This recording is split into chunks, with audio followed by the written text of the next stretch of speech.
Guys അപ്പോൾ engine പിടിച്ചിട്ട് വന്ന ഒരു ഡിയോ BS4 ആണ് വണ്ടി. നമുക്ക് ഈ ഒരു പിസ്റ്റൺ നോക്കിക്കഴിഞ്ഞാൽ ഈ പിസ്റ്റൺ റിങ്സ് കട്ടായി പോയതായിട്ട് കാണാൻ പറ്റും. അതായത് പിസ്റ്റൻ്റെ റിങ്സ് കട്ടായി പോയിട്ടുണ്ട്. ഓയിൽ ഇല്ലാതെ ഓടിയിട്ട് റിങ്സ് കട്ടായിട്ടുണ്ട്. അതായത് തന്നെ കംപ്രഷൻ ഇല്ല വണ്ടിക്ക്. ഇപ്പം വണ്ടി എൻജിൻ പിടിച്ച് വന്നതല്ല, എൻജിനൊക്കെ ഫ്രീ ആയിരുന്നു. പക്ഷേ ഈ ഒരു റിങ്സ് കട്ടായി പോയതുകൊണ്ട് കംപ്രഷൻ ഇല്ല.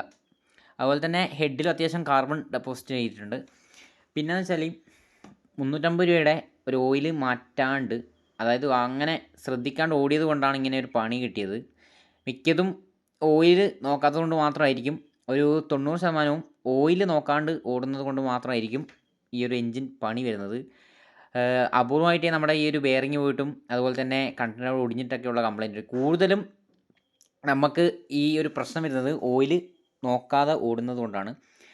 അപ്പം ഇതിപ്പോൾ എന്ന് വെച്ചാൽ നമ്മുടെ ഈ ഒരു റിങ്സ് കട്ടായതുകൊണ്ട് കംപ്രഷൻ കിട്ടുന്നില്ല. കംപ്രഷൻ നമുക്ക് ഓയിലടിച്ച് നമുക്ക് കംപ്രഷൻ ആക്കാൻ പറ്റുന്നുണ്ട്, പക്ഷേ അപ്പോൾ തന്നെ ഫ്രീ ആയി പോകും. അതായത് ഇത് കട്ടായതുകൊണ്ട് കംപ്രഷൻ